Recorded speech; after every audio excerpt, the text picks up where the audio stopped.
રાજકોટ જિલ્લાના ઉપલેટા તાલુકાના ડુમિયાણી ગામે પૂર્વ સાંસદ પૂર્વ મંત્રી લડાયક ખેડૂત આગેવાન સ્વ બળવંતભાઈ મણવરની જન્મજયંતિ નિમિત્તે સૌરાષ્ટ્રના ખ્યાતનામ શૈક્ષણિક સંકુલ ડુમિયાણીના વ્રજભૂમિ આશ્રમ પરિવાર દ્વારા ડુમિયાણી ખાતે ગતરોજ સવારે રક્તદાન કેમ્પનું આયોજન કરવામાં આવ્યું હતું। ત્યારબાદ બપોરના 4 વાગ્યે સ્વ બળવંતભાઈ મણવાર સ્મૃતિવનનું જૂનાગઢના લોકપ્રિય ધારાસભ્ય સંજયભાઈ કોરડિયાને હસ્તે ખુલ્લું મૂકવામાં આવ્યું હતું। બાદ સંજયભાઈ કોરડિયાના અધ્યક્ષસ્થાને યોજાયેલ કાર્યક્રમમાં ઉપસ્થિત મહેમાનોને હસ્તે દીપ પ્રાગટ્ય, ત્યારબાદ સંસ્થાના વિદ્યાર્થીઓ દ્વારા સ્વાગત ગીત નૃત્ય બાદ પરંપરાગત મહેમાનોનું સન્માન અને સંસ્થાના ઘનશ્યામસિંહ ગોહિલ દ્વારા સ્વાગત પ્રવચન કરવામાં આવ્યું હતું। કાર્યક્રમમાં અતિથિ વિશેષ તરીકે સુરેન્દ્રનગરના ખેતસિંહભાઈ પટેલ, પૂર્વ ધારાસભ્ય છગનભાઈ સોચિત્રા, જિલ્લા ભાજપના પ્રમુખ અલ્પેશભાઈ ઢોલરિયા, ઉપલેટા નગરપાલિકાના પ્રમુખ વર્ષાબેન ગજેરા, તાલુકા પંચાયતના પ્રમુખ પ્રવીણાબેન હુંબલ, રાજકોટના ઉદ્યોગપતિ કનુભાઈ મણવર, રાજપૂત સમાજના પ્રમુખ હરપાલસિંહ જાડેજા, નગરપાલિકાના ઉપપ્રમુખ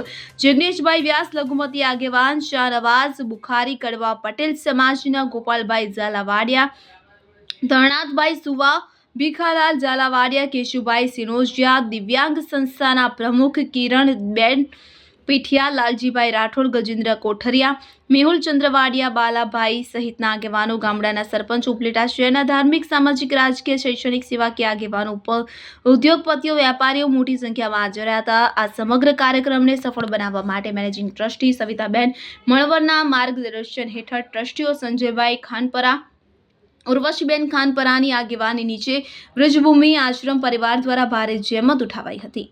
સરફરાઝ કોડી સાથે CN24 ન્યૂઝ ઉપલેટા। હવે જુઓ દેશ દુનિયાની તમામ ખબરો તમારી આંગળીના ટેરવે। ઉઠાવો મોબાઈલ અને Google Play Store પરથી ડાઉનલોડ કરો અમારી CN24 ન્યૂઝ મોબાઈલ એપ।